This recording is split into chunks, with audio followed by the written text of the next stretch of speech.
नमस्कार दोस्तों, Bihar DElEd entrance परीक्षा 2024 का रिजल्ट जारी हो गया है। आप में से बहुत लोगों ने अपना रिजल्ट देख लिया होगा।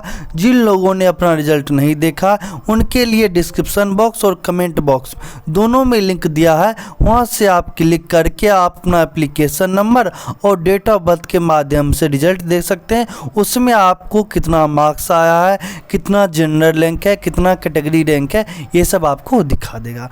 आइए अब चर्चा करते हैं कि आपने जो रैंक प्राप्त किया, जो मार्क्स लाए हैं, उस पर आपको सरकारी कॉलेज मिल सकता है या नहीं मिल सकता। तो सबसे पहले हम आप सभी को कॉन्ग्रेचुलेसन करना चाहेंगे कि आपने मेहनत किया, एग्ज़ाम दिया, आपने अपना अच्छा मार्क्स प्राप्त किया। अब देखिए, हो सकता है कि दुर्भाग्यवश कुछ लोगों को अच्छा मार्क्स नहीं आया होगा, उनका रैंक नीचे चला गया, तो हम उनका भी चर्चा करेंगे क्या उपाय है। तो चलिए शुरू करते हैं। अब हम देखते हैं बिहार डीएलएड एंट्रेंस परीक्षा 2024 जो हुआ है उसमें सरकारी कॉलेज का cut off rank category wise देखेंगे। तो इसको समझने के लिए सबसे पहले आप यह समझ लें कि बिहार में सरकारी कॉलेज की कुल सीटों की संख्या लगभग 5100 है, जबकि बिहार में डीएलएड कॉलेज में कुल सीटों की संख्या 31,000 है। यानी सरकारी कॉलेज की कुल सीटों की संख्या लगभग कितनी हो गई? 5100, जबकि टोटल सीट है 31,000। तो हम सरकारी कॉलेज का कट ऑफ रैंक के साथ साथ प्राइवेट कॉलेज का कट ऑफ रैंक का भी चर्चा करेंगे। और इससे पहले आप थोड़ा सा रिजर्वेशन चार्ट को भी समझें। जब तक आपको रिजर्वेशन चार्ट समझ में नहीं आएगा तब तक आपको कट ऑफ का खेल समझ में नहीं आएगा। इस बार रूल चेंज हुआ है 2024 में कि ईबीसी को अब 25% रिजर्वेशन मिलेगा। यानी 100 सीट है तो 25 हो गया ईबीसी के लिए, बीसी का 18 हो गया, एससी का 20% हो गया, एसटी का 2% हो गया, ईडब्ल्यूएस का 10% हो गया। तो इस पर भी आपका कट ऑफ रैंक डिपेंड करता है। साथ ही अगर आप देखें तो एक बच्चा है जिसको 105 मार्क्स आया है, 105 मार्क्स आया है, उसको रैंक मिला है 230 के। यहाँ पे कुछ पॉइंट है, उसको 231 या 32 के आसपास रैंक आया है। और यहाँ पे देखिए, एक को 88 आया है तो उसका जनरल रैंक आया है 2795, लेकिन एक का 66 आया है तो उसको 46,000 रैंक है जनरल रैंक का, और एक को 60 नंबर है तो 76,000 रैंक है। तो यहाँ पे भी बहुत डिफर करता है। तो अब आइए देखते हैं सरकारी कॉलेज के लिए cut off rank category wise और आपके कैटेगरी में कितना रैंक जाएगा। ईबीसी कैटेगरी रैंक देखिए, आपका जब भी आप अपना रिजल्ट देखेंगे तो एक जनरल रैंक दिखाएगा, एक कैटेगरी रैंक दिखाता है।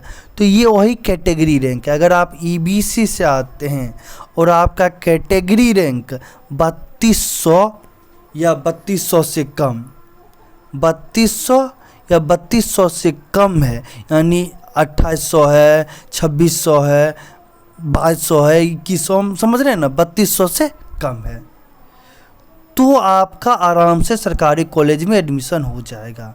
अगर आप बीसी कैटेगरी से बिलोंग करते हैं और आपका बीसी कैटेगरी का रैंक, हम जनरल कैटेगरी का बात नहीं कर रहे हैं, जनरल रैंक का, यहाँ पे हम बीसी कैटेगरी रैंक का बात कर रहे हैं। अगर आपका 2200 या उसके आसपास या उससे कम है, यानी आपको 1 से लेके 2200 के अंदर में है, और आप बीसी कैटेगरी में आपका रैंक 1 से लेकर 2200 के अंदर है, तो आपका एडमिशन आराम से हो जाएगा।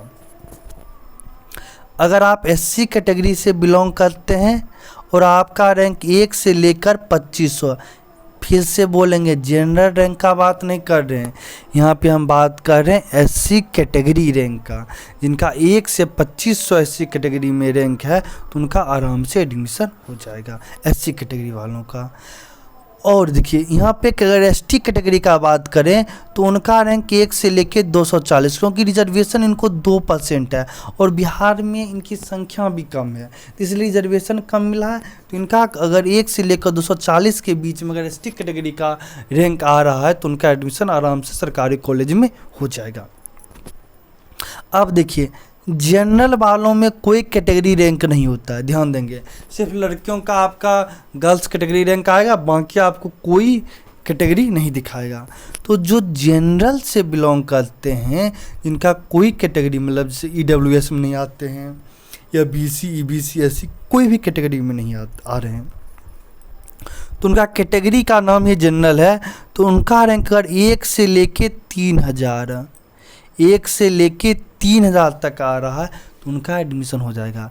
देखिए यहाँ पे आप ध्यान दीजिएगा कि अगर मान चलिए किन्हीं का अगर EWS रैंक 2376 है तो आपको पता होना चाहिए उनका जनरल रैंक 17,165 हो जाता है। तो यहाँ पे ये आपका जनरल रैंक हो गया। एक EWS का बच्चा है जिसको 2376 EWS कैटेगरी रैंक है, जबकि जनरल रैंक कितना है 17,165। तो ये जनरल रैंक का बात कर रहे इस जनरल कैटेगरी के लिए, बाकी के लिए हमने सबका कैटेगरी रैंक बात किया है। EWS में देखिए अगर उनका कैटेगरी रैंक EWS में कैटेगरी रैंक 1 से लेकर 1500 है तो उनका एडमिशन आराम से हो जाएगा, इसमें कोई सोचने की बात नहीं है। इसमें आप एक बात और देखिए, लड़कियों के लिए क्या होगा, अब यहाँ पे गर्ल्स के लिए एक बेनिफिट है।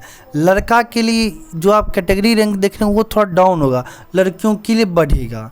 अगर आप लड़की हैं तो आपका EBC कैटेगरी रैंक देखेंगे तो 4000 तक अगर EBC कैटेगरी रैंक है गर्ल्स का तो एडमिशन हो जाएगा।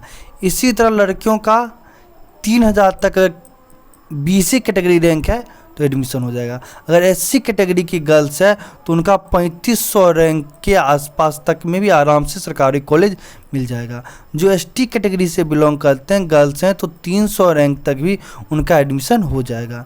जनरल हैं तो उनका 4 से 5000 तक में भी एडमिशन हो जाएगा गवर्नमेंट कॉलेज में। EWS में 1500 अगर उनका 2500 के आसपास भी रैंक है तो एडमिशन हो जाएगा। अब देखिए कट ऑफ रैंक का सबसे डिपेंड करने का ये भी है कि कितने लोग एडमिशन लेते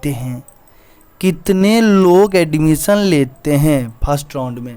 हो सकते हैं कि बहुत लोगों ने एग्ज़ाम दे दिया, उनका अच्छा मार्क्स आ गया तब भी एडमिशन ना लें, तो वहाँ पे ये कहानी डिफ़र कर जाता है। तो इसका भी ध्यान रखेंगे। ये हमने पूरा जो आपका जितना बहुत सारे बच्चों का हमने मार्क्स देखा और क्या उसका पैटर्न है, कहाँ क्या जा रहा है रैंक और रिजर्वेशन बेस्ड, इन सब चीज़ों को हमने जोड़ के आपका ये कट ऑफ रैंक निकालें। अगर इससे जुड़ी हुई कोई भी बात आपके मन में है तो आप हमें कमेंट करके बता सकते हैं। तो आज के लिए इतना ही, धन्यवाद। आप हमारे टेलीग्राम चैनल उपागम एकेडमी को भी ज्वाइन कर सकते हैं। टेलीग्राम पर जाएं, सर्च करें उपागम एकेडमी, वहाँ से ग्रुप मिलेगा, उसको ज्वाइन कर लें। तो दोस्तों आज के लिए इतना ही, धन्यवाद।